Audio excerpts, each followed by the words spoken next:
Today is also a very auspicious day because it is the birth anniversary of Guru Nanak, and I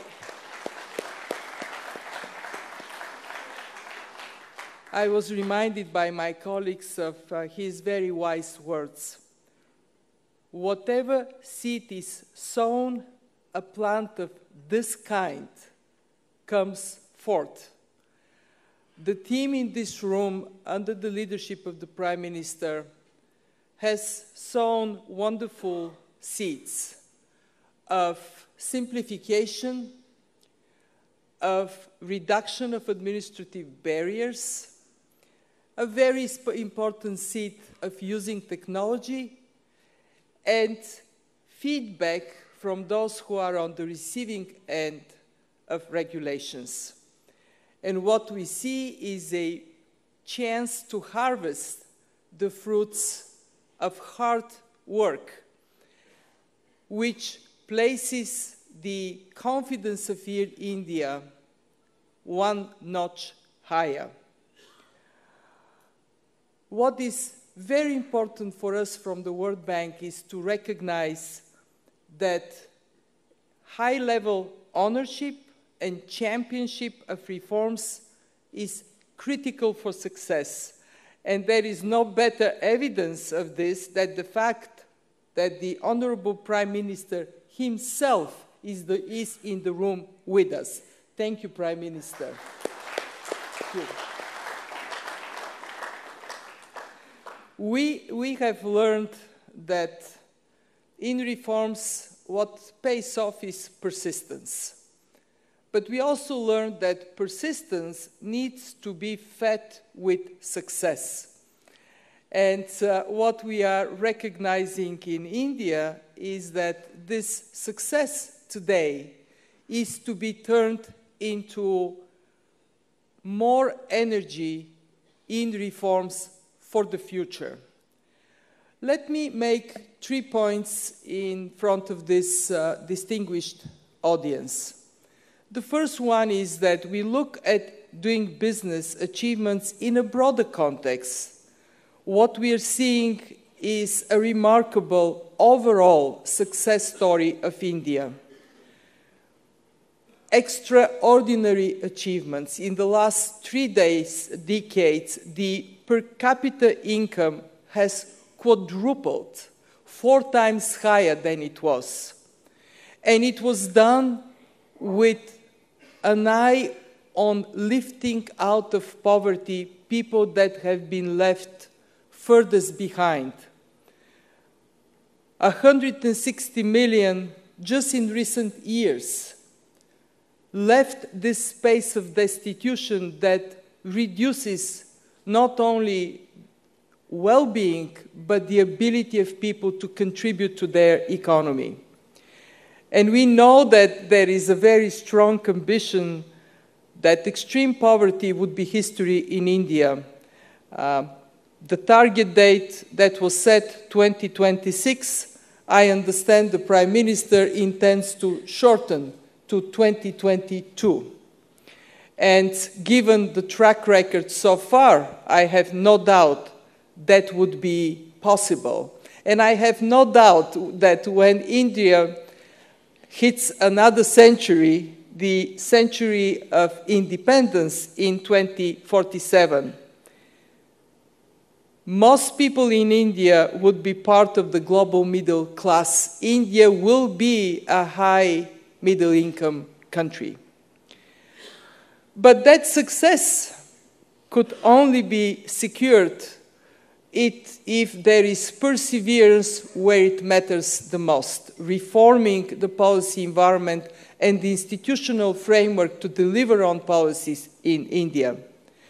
The GST reform creates an incredible opportunity for India to grow through a unified internal market.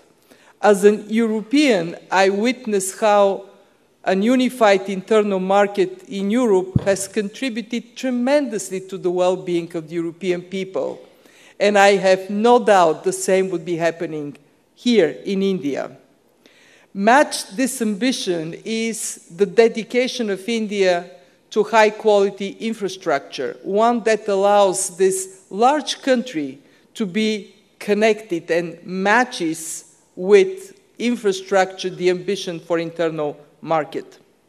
And in addition, what India is doing today and would do even more in the future is investing in the most valuable asset of any society, its people. Investing in early childhood development, investing in the skills, incredible progress in this area, investing in women to be part of the labor force.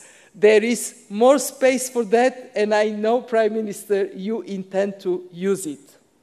And last but not least, investing in the health of nation, including through a very ambitious program in sanitation in rural areas.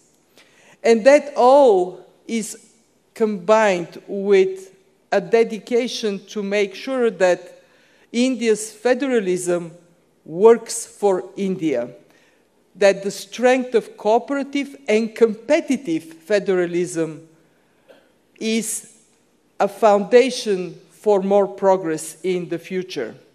So let me move to my second point. Where does doing business fit in this big picture? Well, doing business is a very pragmatic and tangible way to demonstrate that progress is being made and that businesses, and through businesses, the whole of Indian society is to benefit. We have an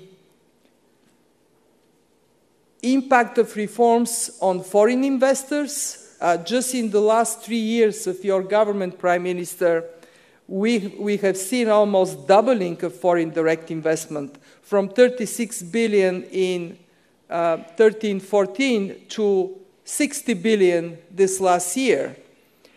And that doing business underpins quite significantly. But more important than even foreign investment is what happens with domestic investments. What is the well-being of firms in India? We are confident that the ease of doing business is contributing to addressing a particular challenge in India, which is size of firms. In India, nearly 2/3 of private sector jobs are in firms with less than 6 workers, and in the most common size of a firm is a person of 1. Well, if we want the economy to grow, more jobs to be created, we ought to see an increase of size of firms and their capacity to generate employment. And we believe doing business is contributing and will continue to contribute to that. And finally, we see doing business adding gasoline to this engine of competitiveness among states. I look at the audience. I understand there are representatives of practically all states of India, and I wish you all the best competing with each other. May the best state win. Let me finish with my third and last point, the road ahead. One thing I ought to share with you is that the higher you go, the tougher it is to move even higher. It is like climbing a mountain. You're closer to the top. It is hard. So it would be absolutely paramount to strengthen the commitment to reforms and to be clear that if we are to see an increase next time around, we have to be not only implementing good reforms, but making sure that the feedback mechanism from those that are beneficiaries of reforms sends the right signal. We have identified a couple of areas, construction permits, property registration, enforcing contracts, as areas where further progress is needed and it is possible. And I, on behalf of my colleagues from the World Bank, we have our country director here. Junaid, stand up for people to see you. If you need anything from us, this is the man to call. We actually also have our vice president of the region here with us. Our full, unwavering commitment to be with you. A friend in need is a friend indeed.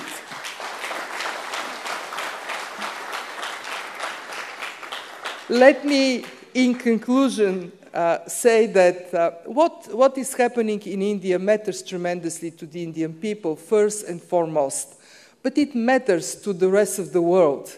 Because of the size of India, because of the significance of India, your success translates into well-being across the globe.